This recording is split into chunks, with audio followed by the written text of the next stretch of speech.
everybody, and welcome to another episode of The Gathering, hosted by Paranormal. Tonight, we have a very cool show lined up for you guys.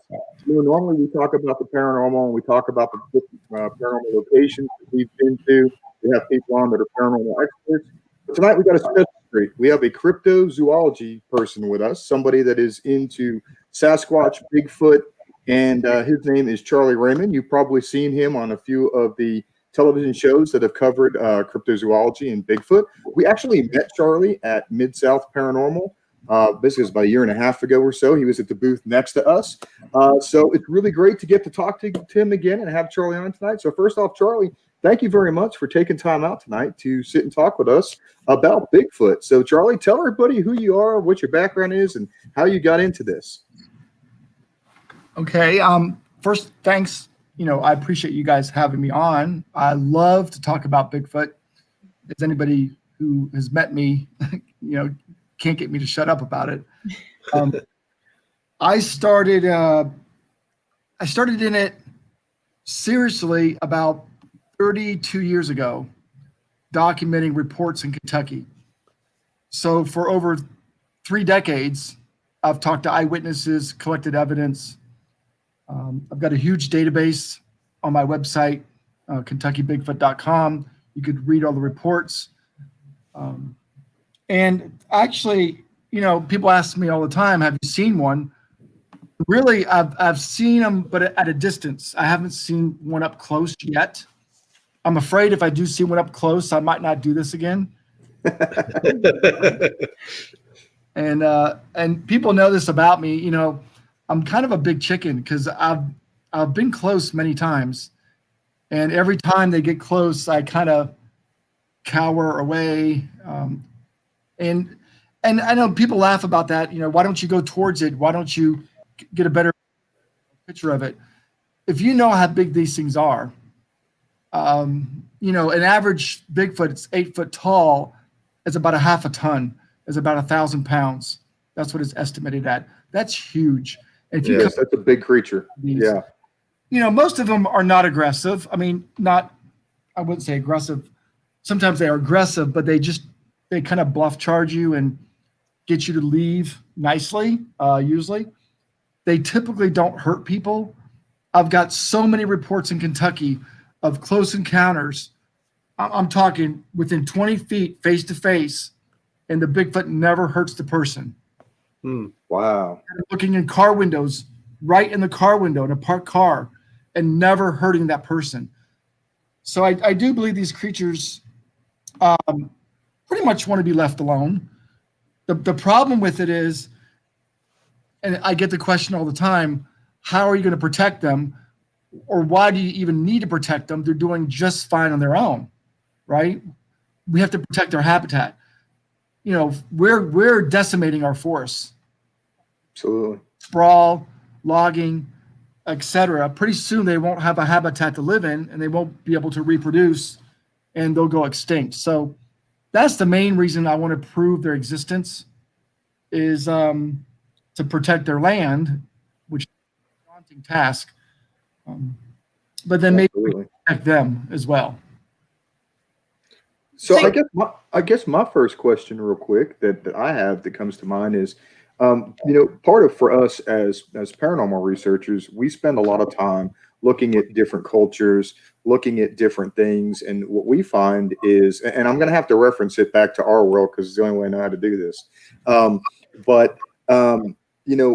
For example, like if we're talking about in our culture, dark entities or what some people in Christian faiths call demons, well, we find something similar in the Hebrew culture with, Dybbuk, or if we go to the Asian area, we'll find, something like the jinn. So what I have found in studying everything from Mesopotamia to all these different cultures is there's similar things that exist in all these different cultures. So I think that same thing sort of happens in the crypto world as well, because I know in some parts of the country it's referred to as Bigfoot or Sasquatch.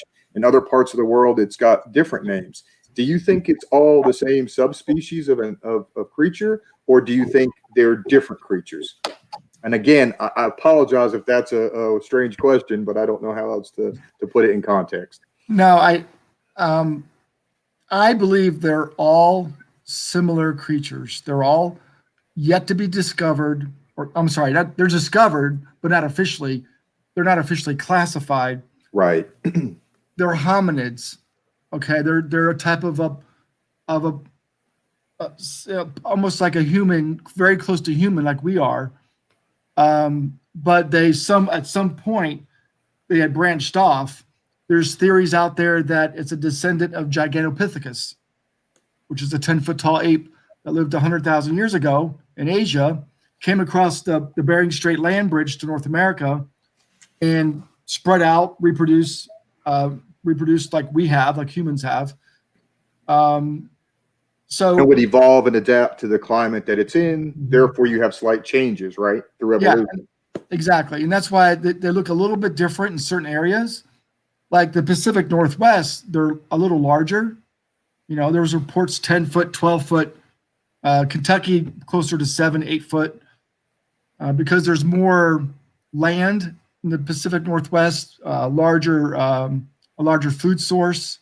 Where Kentucky, they're kind of locked in these pockets of forests around Kentucky, so it's a little bit harder to grow in size, so to speak. But they're all, to me, yet to be classified hominids that live side by side with us, based on all their thousands of reports. And we were talking about Ken Gerhard earlier. He has a great quote. He says, of the thousands of reports each year, if only one of those reports is accurate, Bigfoot exists. That's true. That's a great point. And my fellow researcher and good friend, Don Bigfoot Neal, he's a ordained minister. He's also a researcher in my organization. His quote is, "Not everybody is a drunken liar." Also true. You do get some bogus reports, but then you got a lot of credible people out there.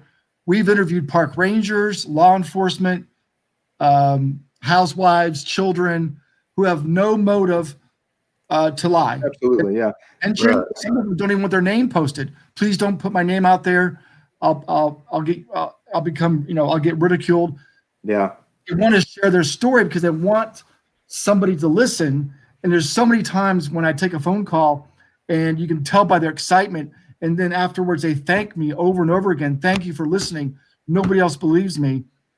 And they just wanted to get it off their chest. Absolutely. We actually run into the same thing in the paranormal. Bogus claims or not even bogus claims, just really confusion. They don't understand what's happening and they think it's something else, or something is happening and they don't understand it.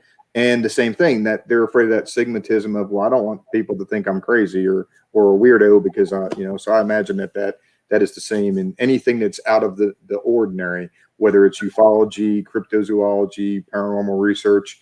We're kind of on that fringe of different. And I think that's probably a constant across all of our genres, to be quite frank. I have a couple questions. You said they live in like forests. How do they live, do you think? In like caves, or do people know, or? From my research, they're very opportunistic. They'll sleep anywhere they can to find shelter, to get out of the cold or the rain, but they don't stay there long. It's too risky for them to set up shop, play house, and have humans walk in on them. So a lot of times they'll lay under a downed tree, throw leaves on them. There's lots of reports in Kentucky even of them laying there with leaves on them and branches, and then they leave the area. And also there's a theory out there that within the clan, the family of Bigfoot, during the day, there's a sentry that stands guard while the other ones sleep. Because we get loud tree knocks during the day of humans approaching. And I do believe that's a sentry standing guard while the other ones sleep.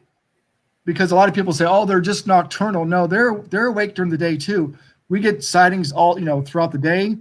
I do believe they might sleep in a polyphasic sleep cycle. So maybe 4 hours, awake 4 hours. There's a lot of scientific research on the benefits of sleeping in that type of sleep cycle, getting in the REM more often. is beneficial for your brain, but also for the Bigfoots, it's less likely somebody's going to walk up on them sleeping all day. So it's more advantageous for them to sleep, say, 4 hours with a sentry, stand guard, and then move on and kind of repeat that cycle. No, we don't have any proof of that, but that's just one. Right. Well, and again, that would go back to that evolutionary thing. I mean, as people are encroaching more and more, and what you're talking about, encroaching on their habitat, the more that humans are encroaching, the more that they have to adapt to in order to survive without, like you said, if they don't want to really, obviously they don't want to have conflict with humans, because you've got a lot of research that suggests that these creatures have come close and they have not been a negative encounter from that. So these creatures tend to maybe not want that. So it would make sense that their sleep cycles and everything about their way of existence has evolved to keep them out of humans' areas, keep them away from human interaction as much as possible. Mm-hmm. Do you think they're curious? Is that why they approach humans? They're curious, or they're just guarding themselves, or a little bit of both. And I use this quote all the time. A Bigfoot is highly intelligent. Okay, they're the ninjas of the forest. They've adapted over thousands of years. All their senses are much more keen than ours. They know when you get out of your car in the parking lot, they know you're there. If they want to interact, they will interact. If they don't want to interact, they leave. But their biggest weakness is their curiosity. I had so many encounters with children and females, and singing and cooking food and just acting natural. We've had really close encounters and tree knocks and whoops and whistles and you name it, even visual sightings on my expeditions. We've had 4 visual sightings on my last 4 expeditions. So the best way to see one or gain an interaction is just act natural. Go out there and hike at night. Be normal. Don't be threatening. Don't go out there like the mountain monsters with flashlights and guns, and that whole show's staged. And you can't do that. They're too smart for that. They know what we do with guns, and if we wear camo, they see what we do. But if you go out there as a hiker and you're having fun and you're talking and laughing and cooking food and singing, they want to come up and check us out. We're their entertainment. We're their TV, their living room. Wow. And they kind of want to come up and see what's going on. And that's the best way to get an interaction with one of these things. So what part of the country do we see the most sightings? I know you mentioned the Northwest. Is that the area where we see the most sightings, or is it kind of for people that don't know a whole lot about it, or is it something where is it in pockets, or, I know it's got to obviously be where there's, foresty areas and not urban areas, but I just didn't know if there was particular sections of forest that seem to be hot spots, if you will. Are you talking about the entire country or just Kentucky? Both. Just generally, if you find, like, if you look at it globally across the United States, is it always like in certain, are more dense woods more active than others, or is it that it's just, kind of sporadic? I guess I was just curious as to if it's more, centralized, or if it's kind of sporadic. Yeah, if you look at the national map, there's not as many reports in the desert region where there's no mountains. But if you go, this side of the state, this side of the country, we have a lot of mountains here and forests here. We have thousands of Bigfoot reports on this side of the country. You go to the other side of the country, same thing, all the forests and mountains. There's a lot of reports in those areas. And I just talked to somebody recently about Canada. There are a lot of Bigfoots in Canada, but Canada, the wilderness is so vast. You don't have a great chance of coming in contact with one because it's so vast. Humans don't see them as much as they do in the States, because we live around the forests. And Kentucky is a perfect example. There's pockets of forest all around Kentucky, but you also have homes, right there in the forests and next to the forests, and that's why there's so many reports of road crossings and people seeing them hiking, because we have nicer weather here. So I do think they're pretty much everywhere. except Hawaii. But you get more of the reports in areas where there's more people actually. Yeah. More interactions.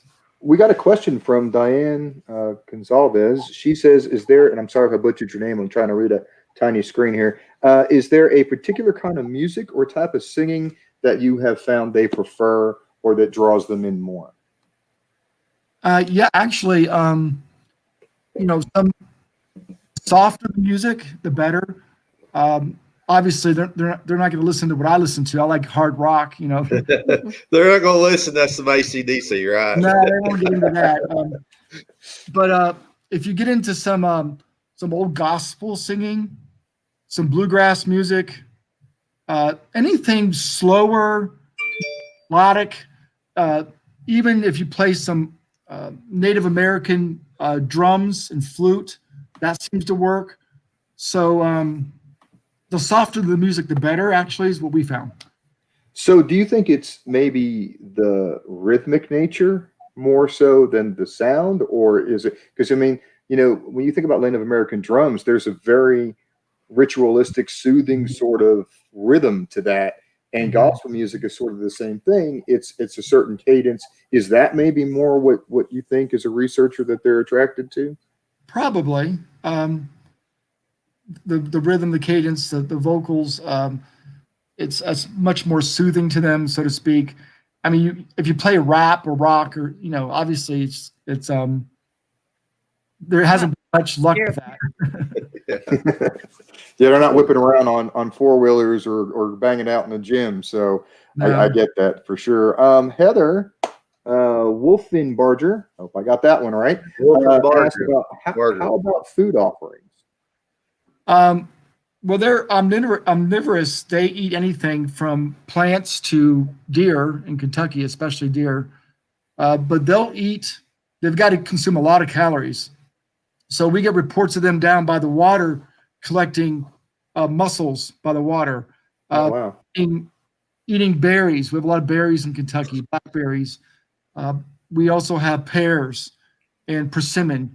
So they eat a lot of fruit. We have a lot of crops in Kentucky. Corn, soybean. So they're constantly eating the fruits and vegetables along with deer, which seems to be their primary food source in Kentucky. And I think throughout the country too, maybe even elk as well. So, they've got to consume a lot of calories. So I pretty much their waking hours are to avoid us, And of course they like Jack Link's beef jerky too, right? Yeah. I knew I was going to bring that up. I just saw that. But they will eat things out of the dumpsters. We've got reports of them dumpster diving, going in dumpsters and getting food out of dumpsters. So they're opportunistic. They'll eat anything they can get their hands on. Now, I remember when we were, like I said earlier, we met you at Mid-South, and we were actually at the booth right next to you. And I was fascinated because I kept, in between all the crowd of people that we had flooding us there, I would go over to Charlie's table, and I kept looking at some of the prints that you had, the footprints that you had, and some of the stuff you had out on display. You had one that was there was a lot of detail. Can you talk a little bit about that big one, the larger of the prints that you had on display? I don't know if you remember exactly which ones you had there, but I know for sure. That cast was acquired by Tom Shea. He's a friend and fellow researcher in Kentucky. He's got a large collection of amazing Bigfoot casts, which, by the way, Dr. Jeff Meldrum and Cliff Berkman have copies in their collection of his casts. Oh, wow. Very cool. And that's up there in Trimble County, Kentucky, which is a hot spot. And I even shared with you earlier some vocals of some whoops that I captured at his research location. He's also got hair samples there. I mean, he's got tons of sightings. We've got everything. I've actually got some of that queued up if this would be a good time. Is that the one that you had titled as Amazing Whoops? Yeah, those are from Tom's spot during the daytime, 3 o'clock in the day. We were cooking bacon, for about an hour, that smell of bacon. And we're just sitting there. We heard a little rock hit a tree next to us. We're like, did you just hear that rock? Yeah. And then you hear the crows sound. like an alarm. Right. Yep. And then my recorder, by the way, is a digital recorder with omnidirectional mics. I had it away from us hanging in a tree. Oh, okay. And that's why these whoops are amazing. Now, I hope I captured pretty much, I focused on the whoops because I had to do 30 seconds. So real quick, in case anything that I share is not exactly the content that you wanted, I apologize. And people can go to your YouTube channel. I have your website scrolling on the bottom. Is there a link to that, I'm assuming, for your YouTube, or do you want to just give that out directly? It's somewhere in there. If you go to videos on my website and you go to video, you're in my YouTube channel. You can go to all the videos. Okay, what I'll also do is the direct links you sent me, I'll go back and add them to the description so anybody can go down and actually click on those, which would go straight to your site instead of seeing what I had to put in here for StreamYard. But let's go ahead and play this clip, and then you can tell people about, a little bit more about it. So let's go ahead and fire this up real quick.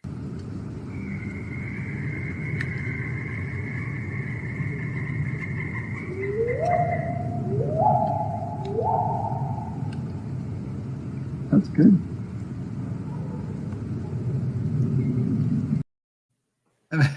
It makes me smile every time I hear that. I get a big grin on my face. Aren't those amazing?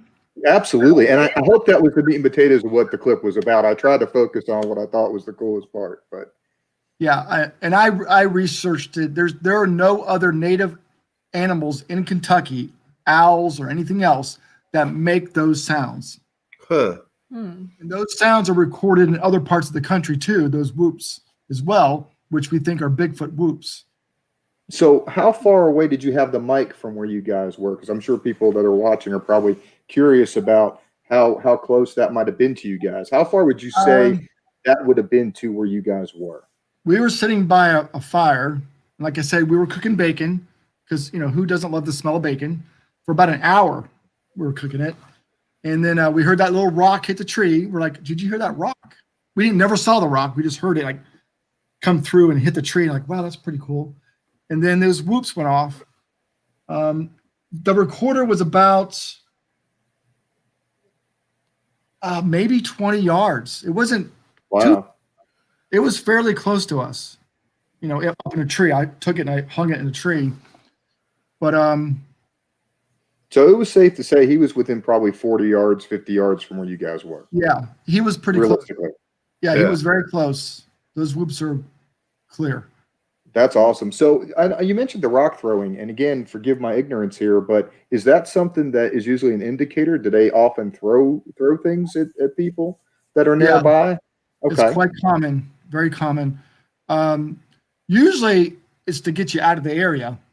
They'll keep throwing rocks at you. Sometimes it might be to get your attention, the little holes and stuff. There's so many reports. If you go on the BFRO's website, we've got reports of people walking alone at night down a little country dirt road and something's pelting them in the back with little pebbles. Oh, wow. And they don't see it, but something's in the tree line throwing pebbles at them. Huh. Just to get their attention or just to mess with them. Wow. So go ahead. I'm sorry, Charlie. In the other cases, you have fishermen who are down at probably their watering hole and you're in their way. And these boulders, larger than bowling balls come flying over a ridge, yards, 30, 40 yards over these trees and splash right by these fishermen. That happens quite often everywhere.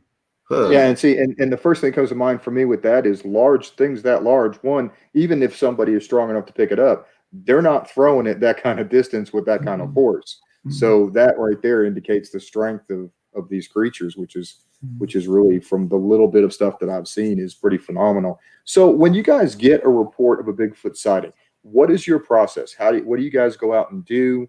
I imagine it's kind of like we have a process when we get a residential case and we go through it. So what's kind of your process for when somebody contacts you with a sighting? We'll try to call them first. And what happens a lot, you play phone tag. Sometimes they get cold feet and you just, sure. And I think, honestly, you just give up, because if they don't want to report it, then fine, But we try to meet them in person. because meeting them in person is a whole different ball game. If they take the time to meet you, they're pretty serious about what they saw. Now, some people, they have jobs and they can't do that. So we will do it via phone. I've got an app on my phone. It's really great. You can hit it record. It'll record the conversation with their permission. And then later on, you could write down the report. But we want to get to the bottom of it. We want to know, are they credible? First of all, is it misidentification? Is it a bear or something else? And once we determine they're credible, we determined it wasn't a bear based on their descriptions and so forth. And my degree's in psychology, actually. And I know this from studying psychology. Everybody has an audience. If you're talking to a crowd or you're talking to one person, you're always trying to sell your story to that person. And something as remarkable as a Bigfoot encounter, you're really going to embellish that story. Sure. This big, the fish was this big. Right.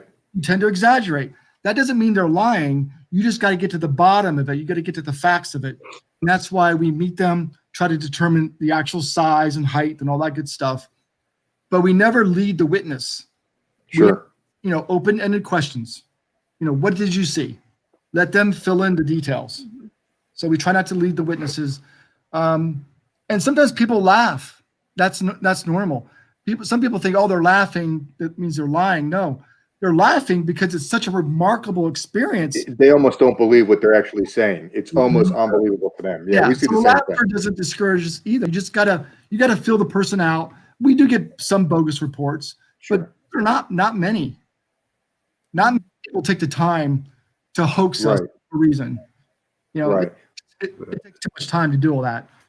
Yeah, and they're going to figure out pretty quickly once you start the interview process that you guys are serious and you're not just trying to run around and see something. That once they figure that out, if they are hoaxing you, that's gonna or trying to pull one over on you, that's gonna fade pretty quickly because it's gonna reveal itself pretty fast.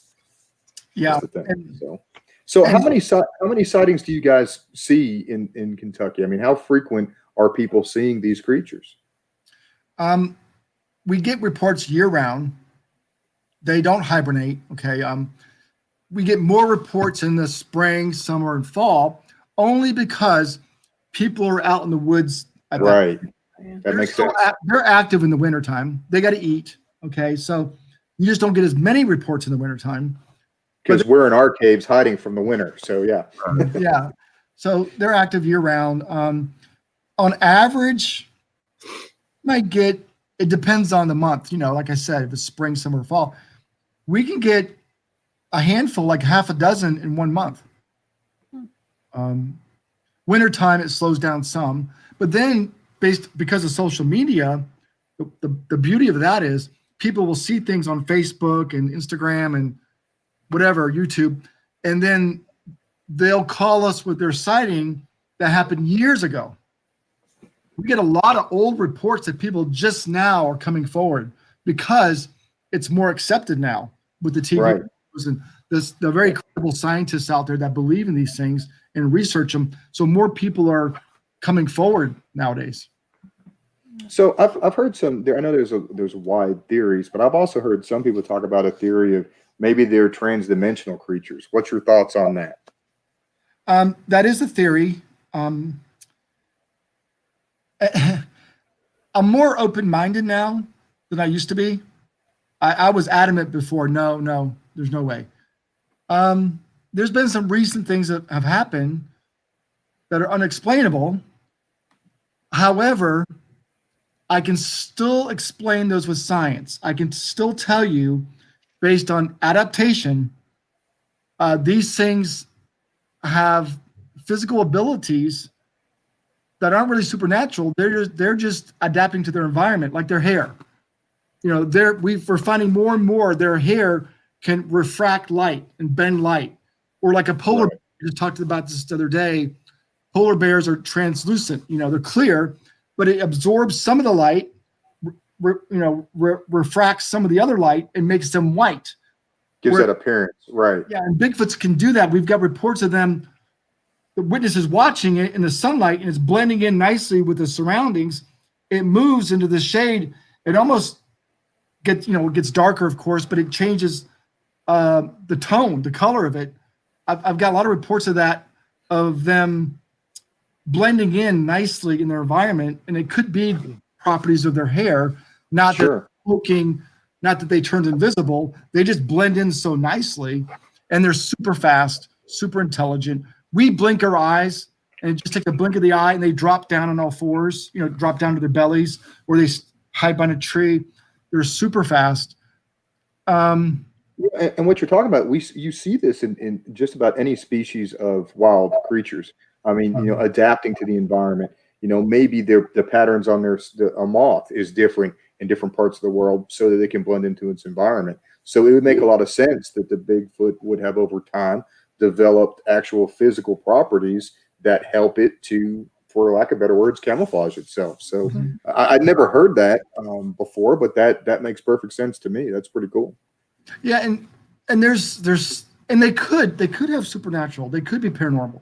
One theory is they're Nephilims, like in the Bible, of these angels. Yeah, the giants. Yep. They bred with females, human females, and that's what Bigfoots are. Maybe, I don't know. Nobody really knows, but that's one theory out there. Book of Enoch gets really deep into that for sure. Yep. Yeah. So they could have some supernatural abilities. You were talking about the hair. Has there been like DNA testing done on the hair? Yeah, there's been quite a bit, and a lot of controversy over all that. I mean, we have nothing to compare to. Most of all of them they come back unknown primate, but when you really get down to it, some of the research done recently on it, it's a long story, but a lot of it came back Homo sapien on the mother's side. Wow. And that's interesting.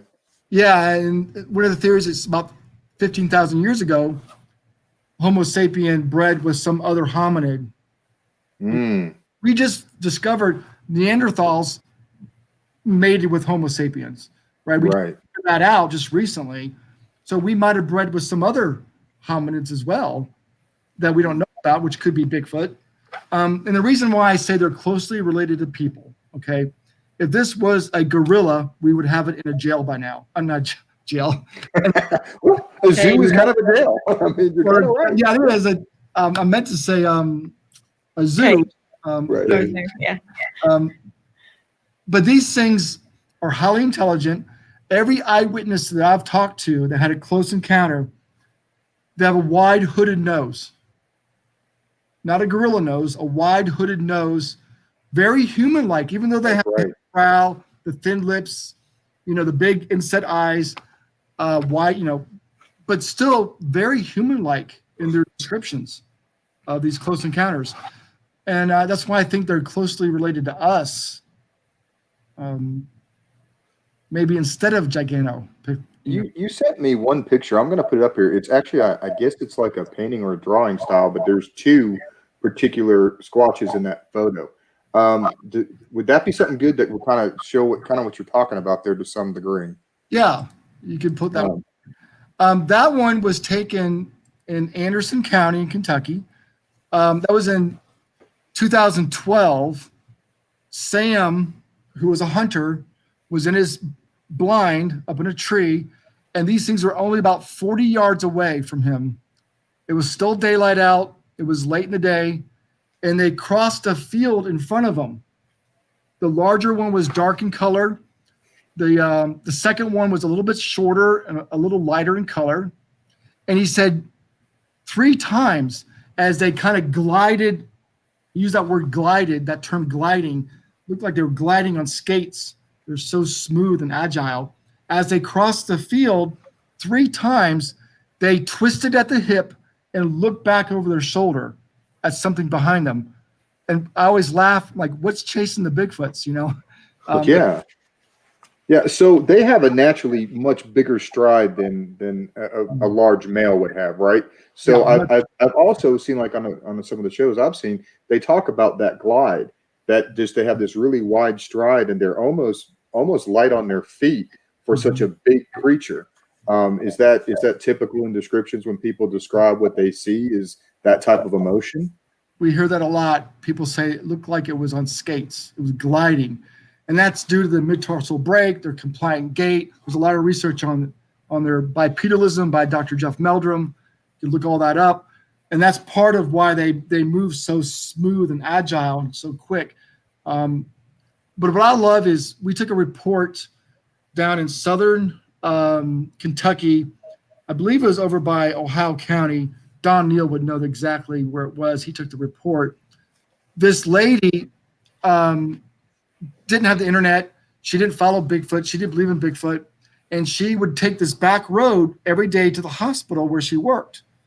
Early in the morning, it's foggy out. She's taking the back road like she's done for years. And something is laying in the road. And she pulls up to it and the lights hit it. She flicks her high beams and there's a Bigfoot laying on its side in the fetal position. It stands up without using its arms, which is remarkable. Holy cow. Just those powerful legs. Yeah. It twisted at the hip, like all the reports, the Patterson footage, if you watch that, Patterson Gimlin footage, this gentleman here who saw the two, they twisted the hip because the huge trapezius muscles, they can't turn their neck very well, so they have to twist at the hip. This lady did not know that. She didn't follow Bigfoot research. Sure. She didn't know they lay in the road. I did not know they lay in the road. Wow. Research. And I told Don, I said, Google that. That's curious. Why is that thing laying in the road? He found another, almost half dozen reports of witnesses seeing them laying in the road in the fetal position, usually early in the morning, probably because the road is warm. It's a dirt road. Oh, yeah. She did not know that. And then she said when it walked off, it looked like it was on skates. It was its legs. She said it was gliding. She didn't know that every witness, most witnesses claim that. Right. Yeah. How would she know any of that stuff? Right. Yeah. And that gives credibility to her story for sure. Mm-hmm. Yeah. And I was going to ask you. I had it written down to ask you about the Patterson Gimlin film. What are your thoughts? I mean, that's probably the most iconic video there is on Bigfoot. Would you agree on that? Yep. And it was 1967 that they filmed 67 down in Bluff Creek. That footage is still today the best footage of a Bigfoot. Many anthropologists, scientists, all claimed that to be a living, breathing creature.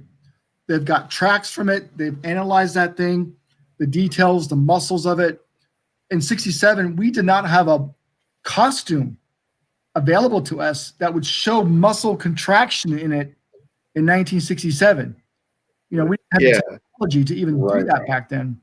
And if you look, what you said earlier was true in that film. The stride or the gait that thing walks with is it's not human. I mean, you can tell that it's not a guy in a costume to me. Yeah. And when they broke it down, I'll give you one example. And if you watch the documentary Sasquatch Legend Meets Science with Dr. Jeff Meldrum, they do a great job of breaking that down. One thing they looked at is the ratio of the upper leg to the lower leg. And they compared that ratio to humans. The ratio is not even close to the ratio of a human leg. So a person could not be in that suit, if it was a suit, and bend their knee at the same spot that Patty bends her knee.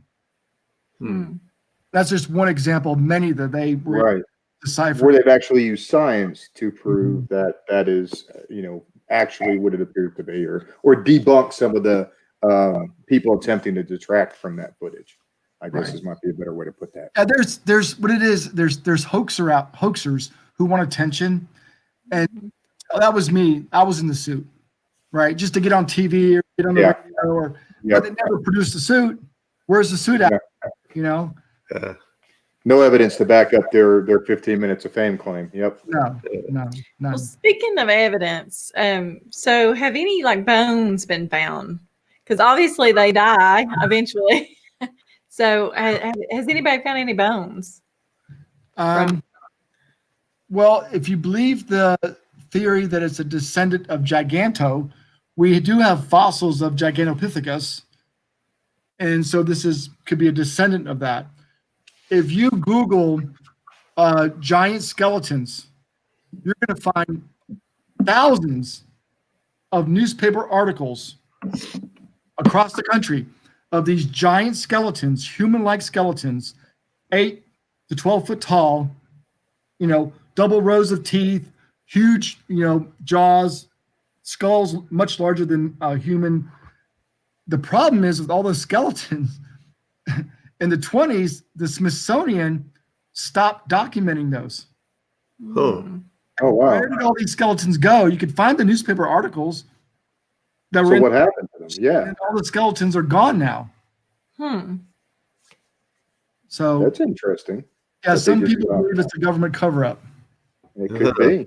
And not to get into a philosophical discussion, but that also could have, when you talk about the Nephilim and things like that, that gets sticky with some people in religious circles too. So you never know if that might have been part of why those were put away. Yeah. Because of that issue. Plus, a lot of this stuff would mess up a lot of the political views, the religious views. It'll mess up the Biology, their theories of everything is going to throw a wrench into everything. And then the whole thing about protecting their land, that's billions of dollars if we have land. So there's a lot of reasons why industries, sure. There's a lot of reasons why it's better for them to remain, not given the due that they deserve by. There's other interests to be protected, I guess, is the safest way to say that. Yeah. There's another piece of footage you sent that I'd like to hear a lot about. The thermal imager footage. So before I put this clip up, it's the FLIR clip that you have of something crawling through. Why don't you give us the background of that? What's happening there, where you guys were, and what the story is with that footage before I play it. 30 seconds of the period of that up there. That FLIR footage was taken in Tennessee on a BFRO expedition. Because of non-disclosure, I can't give the exact location. Understood. But the location, just many Bigfoot encounters and reports have come from that spot. They hold expeditions there. We heard tree knocks the day before. We casted large tracks the day before. It's on top of this mountain. We went up the following night. I didn't go up the first time. I was down by the campfire. Some other researchers went up there, and they come back, and one of the ladies claims to have been zapped, which means hit with infrasound. Infrasound is it's a low frequency, very low frequency, yeah, under 20 hertz. We can't hear it, but the vibration will disorient you, make you distraught, have ghostly sensations, really upset you, and maybe lose track of time, stun you, whatever. You believe. We know other large mammals use this. We think Bigfoots do too, because a lot of people claim to have been zapped. Supposedly she was zapped. She was very upset. They got her back down to base camp, and we heard about it. And I said, "Hey, let's go up there. Like, that's why we're here, right? Let's go check it out." So myself and like 4 other people take a thermal imager, which was my buddy's, actually. It wasn't mine. He had it. We drove to the top of the mountain. I mean, it must have been 40 minutes to drive up there. Wow. I mean, it's remote. And we get out of the vehicles. We're hiking the trail, and we jumped something big to our right. We spooked something, started running really big. You could hear it. And we were scared. We turned around like, oh my gosh, what is that? And the guy took his thermal out, and he's videotaping it. He goes, "Oh, it's big." And then the people behind me are like, "How big is it?" They're like, everybody's kind of huddled up, like, "How big is it?" He goes, "It's pretty big." And he filmed that footage, which you're about to see. Afterwards, we did reenactments and measurements and everything. It was about 30 yards from us, behind some brush, so you can't see the entire thing. There's a lot of vegetation. But after it ran, it went down on all fours and was belly crawling, army style. Wow. You couldn't hear it, but he was filming it. Now, if you think about it, what would a deer do? What would a bear do? Lay down. They're going to Right. Just take off. Yep. Right. They're not going to sit around. This thing was almost 7 minutes. This is a short clip of it. And you can kind of tell, and at the very end, it's pieced together. At the very end, you see a round head in the distance bob up and down in the tree, between trees. You can see it. But you judge for yourself. Yeah, everybody will have to go and see the entire clip. I just basically have the belly crawling part because that was the most obvious that I thought would fit on the StreamYard. Because StreamYard kind of really compresses video down, unfortunately, for like when you add video to it because of the size of the clips you have to use. So again, I'll link all that stuff. But I want to point out one thing about thermal imagers. Not only do we use them in paranormal, but Al and I use them in our day jobs as professional firefighters. And what I think a lot of people don't understand about thermal imaging is how sensitive thermal imagers are. So I want to point out two things real quick. They are so sensitive that if you put your hand on a wall and take it away, you'll see a handprint. So for something to be extremely bright in a frame, that means it's putting off an exorbitant amount of heat. So it's very, very easy to tell when something putting off a large amount of heat or a large heat signature is in the frame, number one. Number two, because of the focal plane of thermal imager cameras and how they actually work, because they're not a camera lens like a regular camera, they're a sensor that interprets those waves into an image. Things will often appear much smaller than they are in real life.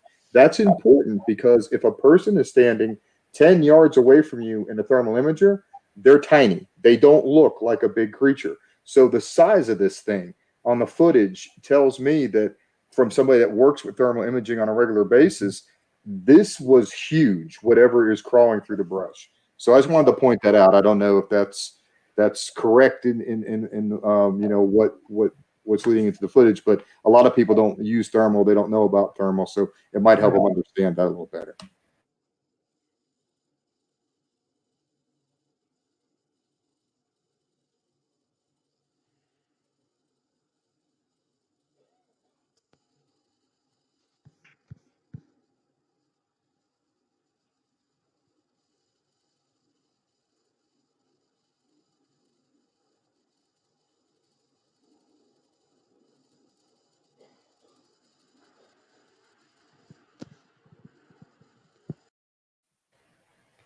Again, I'm sorry it was only 30 seconds of it, but you can, looking at there's a space of, I'm assuming those are trees or three trees. That thing is taking up a good portion of space between those three trees. So Charlie, would that be accurate in what I'm saying about how large that thing must have been? Actually, we did a reenactment of somebody going out there and crawling. I've got it somewhere. We took a video of it as well. And based on our measurements, we only think it was about 6 foot tall. And the reason why that's kind of important too, we think the juvies, the young Sasquatch, we call them juvies, they tend to be more mischievous and more lackadaisical. Like they didn't know the protocol. Like an adult Squatch, if we were walking in the woods at night, it would not move. I mean, we just sit there, hide behind a tree, and let us go by. The young ones sometimes screw up, which we think happened in this case. We jumped them. We think there's two actually there. There's another one further back. They ran, and then they're like, oh my gosh, that's not what we're supposed to do. And they get down on their bellies, and they got real quiet. So that's the only reason we knew they were there. Like I said, Squatch would have just let us walk right by. Wow. I'm going to check out that whole video because that's interesting. Yeah, we think there's two there. And the reason why I say juvies, the night before, we were on the same trail, and the skeptic behind me, we think something ran across the trail behind her, like loud, thump, thump, thump, thump. And she ran up and she was, oh my gosh, she's freaking out because something big ran across the trail right behind her. Wow. And an adult Squatch would not do that. But a young juvenile Squatch who's mischievous, maybe playing around or on a dare or whatever, they tend to do stuff like that. So, Oh, I was going to ask. I'm sure that you've probably been all over the country, you know, on these expeditions. But one place I wanted to ask in particular is the Bennington Triangle. Have you been there? And do you buy into it? No, I've never been there. You never been there? Okay. I've just when we were having you on, I did some research and that place seemed to pop up for a lot of Bigfoot sightings. A lot of people's went missing. It's somewhere up in Massachusetts, I think. Mhm. So Yeah, there's a few places like that. There's the Alaskan one. There's Four Corners, in Tennessee. There's a place, I'm trying to think where that is, just there in Tennessee. A lot of people have gone missing. There's been Bigfoot reports as well. David Pilates, Missing 411 books, he talks about all these weird scenarios where kids just disappear. search the area and they search it extensively, and all of a sudden the little boy's there back in the area, with half his clothes missing, or we just searched that area. How can that boy be there? Just crazy things. In Kentucky, we had one where the boy went missing and they found him and he said, the bear helped me. Oh, wow. The bear helped me. wow. The bear helped him come back. Oh, wow. Was it a Bigfoot? Yeah, I mean that's compelling because most bears don't unless it's Yogi, they're not very friendly. So or Smokey. So Yeah. do you host expeditions throughout the year, or Yeah. I do 2 main ones each year. I pick hot spots where there's been lots of sightings, lots of interactions. And people ask me this, how are you going to take 40 people in the woods and get a Bigfoot sighting? And this is how we do it. We all don't go together.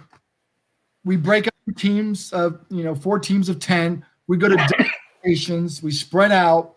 Their probability is greater by spreading out, trying to figure out where they are in this park or these forests, and we determine where they're at. We don't use guns. We don't use white lights. We act like hikers, just having fun. And we've had the best interactions by doing this. Also, think about it, if you have all these people spread out, just hiking at night, they might get a little antsy.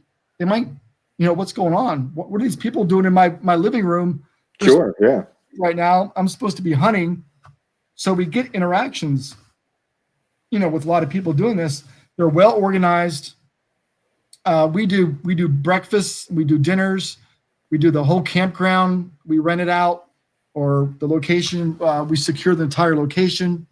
And the last 4 expeditions I've had, we've had 4 visual sightings Wow. by multiple people on the last 4 expeditions. One of them we didn't get any, wasn't a visual sighting, but the other expedition we had 2 sightings. So it averaged one sighting per expedition. But we get very lucky. We're very serious about what we do. Although we have fun during the day, great camaraderie. We joke around. We share stories. We have guest speakers each night who talk on a topic regarding Bigfoot. We give presentations on castings and how to make a long duration recorder and all these good things. And it's a lot of fun. I've got one coming up in April. I think it's the 15th through the 18th, which maybe we can share that if people are interested. Absolutely. Yeah. cool. We'll put it up. We'll certainly share it out for you for sure. And then the BFRO has one in February in Tennessee. Cool. So if you go to BFRO's website, click on Tennessee, I'll be speaking there. Lori Wade asked me to speak, so I'll be there. But again, she does a fantastic job. She provides food, the campsite, a lot of presentations. It's well organized. It's a lot of fun. I really encourage you to try one of these. Try and keep up with comments and throw them up there as they're coming in. Yeah, Jana's in there. Jan has been to some. She's great. Yeah. That's What was Somebody Jennifer else. saying? Ghost Sisters are coming down with Wicked Women Paranormal. yeah. Tennessee, I guess. Okay, they're going to the Tennessee one. Yeah, that's what it says. I guess Yeah. that's what she's saying. Yeah. Yeah, Yeah, so a lot what of part girls of come. What part My of Tennessee? fiance, Lindsay's coming. My fiance, she just chimed in. Well, that's good. She should be there, right? Yeah. So my question is, what part of Tennessee? Because we're from Tennessee. Actually, we all live in. The majority of our team lives here in East Tennessee. So that's why I'm curious. What part of Tennessee are we talking about here? We're talking right by the border of Kentucky. So very That's close to us, guys. very close Michelle, to Kentucky. there you go. Michelle, it's right down the road from us, like an hour and a half away. Hey, Yeah, I we don't gotta mind. go there. And I will tell you, the last same thing. The last couple expeditions she's had Class A encounters, visual encounters on her expeditions as well. I've got reports on the Kentucky side of just incredible witnesses, doctors who've seen them on the Kentucky side driving late at night. He calls me. He says, "Listen, I just witnessed what I did not believe to be in existence. Please don't use my name. I want to tell you about what happened." He sees 3 Bigfoot driving from Tennessee across the border to Kentucky late at night. He sees 3 Bigfoots. Wow, that's awesome. Yeah. I mean, and like you said, I mean, of course, it's you always have to find the credibility with when people make claims, but when you have people that are that super credible, whatever it is, and they give you those stories, it just, I know if you're like us, and I'm sure you are, it's part of what keeps you going. It's what keeps you going back for more, because you know that you're not crazy, that these things exist and people are seeing it. Same thing with us. People have encounters and experiences, and it's what keeps bringing us back for more. So completely get that. So I'm asking for a friend. Sure you are. Where do we find information on this hunt in February? Expedition. Sorry. Regarding the one in February and the BFRO one? Yeah. Either. Yeah. Well, the one in Tennessee. And what was your question about it? I forgot. Oh, where do we find information on how to find out about it? I mean, what dates and The BFRO.net. got that? Okay. BFRO.net. Okay. And it's February 12th, I think, through the 15th. Okay. You can look and see. Valentine's Day. There you go. Read about it. If you've never been to one, Lori Wade's, who puts it on, and mine, I think I'm biased too, but I think expeditions, because we provide dinners and breakfasts. We have guest speakers. We have presentations. It's not just going out at night, night ops, that good stuff. We do that too, but it's a well-organized, fun, and I highly encourage you guys to go to those. One of them. Lori Russell is saying February 18th through the 21st. Thank you, Lori. Yeah, that's the BFROs. Okay, that's Thursday through Sunday. Yeah, and mine is April 12th. No, mine is April 15th, 18th. And we're Kentucky. in Kentucky. Okay. Yeah. Well, I think that SRS Paranormal should plan a team trip to attend one of these events. I think it would be really cool. I think it'd be a cool outing. We could have fun. If Charlie will take us out squatching, I would love to do it. I think it would be a really fun experience. I was going to say, Lori put the website Just up. put the website up there, link for the one for BFRO. And again, I will link all your stuff below. If you want to, Charlie, if you want to send us the dates and any other links, I'll make sure to go back and add all that into this broadcast, so that it will be on here for anybody that watches it after the fact. Plus, we usually share this to about 7 or 8 other different websites. So I'm sure that there will be plenty of exposure for it. So I'll make sure to get that out. Last thing I was going to say, Charlie, if you ever feel like you want to go ghost hunting, you have a standing invitation to come tag along with SRS Paranormal. We'd be happy to take you out and show you what we do on our side of the coin. So I just wanted to make you that offer here on live TV so that I can't retract it. All right, thank you. I love ghost hunting too. Okay, cool. I wasn't sure if you were a ghost hunter, so I didn't want to put you on the spot, but I always like to make that. If we like our people that we talk to, we always invite them. So you going to ask him a question, Matt? Am I going to ask him the final question of the show? Yeah, ask him. Well, I think you should, Al. It's your question. I think you should take the honors. So one of the questions we like to ask our interviewees, if you were to pass away and you come back as a spirit, what would your spirit outfit be? Like, what would I wear? Yeah. Yeah, like if you could pick your ghost outfit. Oh my gosh. Probably just come back naked. Al, oh my God, Al. Buddy, that's my Every buddy show, right there. every show, we've never had that answer, and Al, that's Al's. So That's my answer. congratulations, Charlie. You're just Yeah, like you Al. I don't know how I walk feel around about it. naked. I Walk around said if I'm naked. coming back to scare people, I'm going to be naked. So Hell yeah. That's awesome. Well, Charlie, I also know you got a book coming out. Is that correct? It's already it's on Amazon. It is out already. Okay. It's out on Amazon. The Bluegrass Bigfoot Encounters with the Kentucky Wildman. Awesome. I will make sure we link that in there too. So if you wouldn't mind, Charlie, just send me another email with all the stuff that you want me to add to the description. I'll go back and make sure all that's added in there so that people can find all that stuff.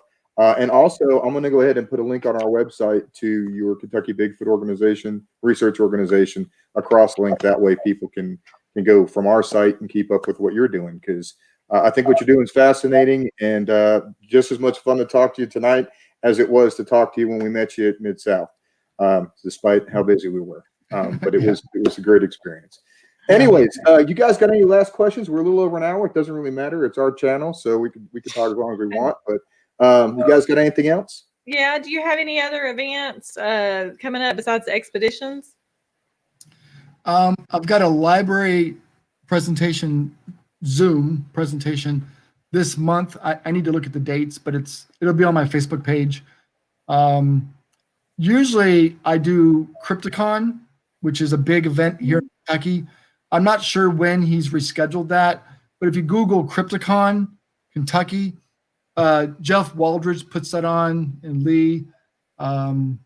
It's huge. I mean, they bring in researchers like Jeff Meldrum, Cliff Barrickman, Bobo. They bring in all the big dogs, and they let some of us little guys speak as well. I usually speak at that as well.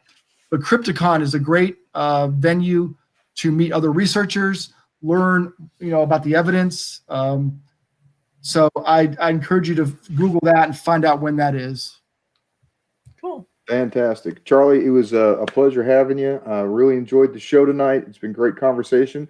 I would really love to do a follow-up episode down the road and maybe see, especially if we get to come out and actually do this with you. I think it'd be great to come back and talk about the experience after the fact. Good. And I'm very serious about dragging my team to go and check this out. Let's and I drag them everywhere.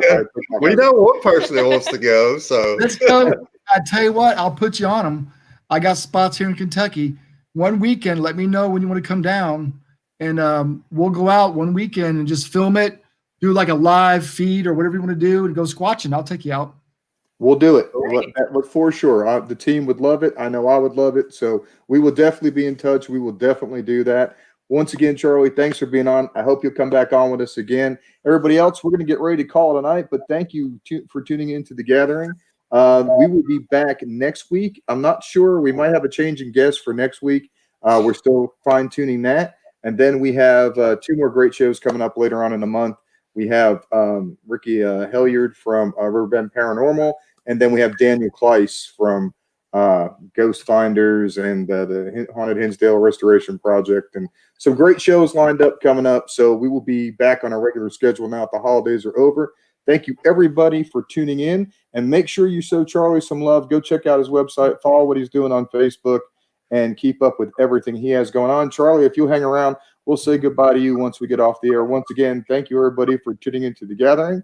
Have a great evening, and we'll see you next week.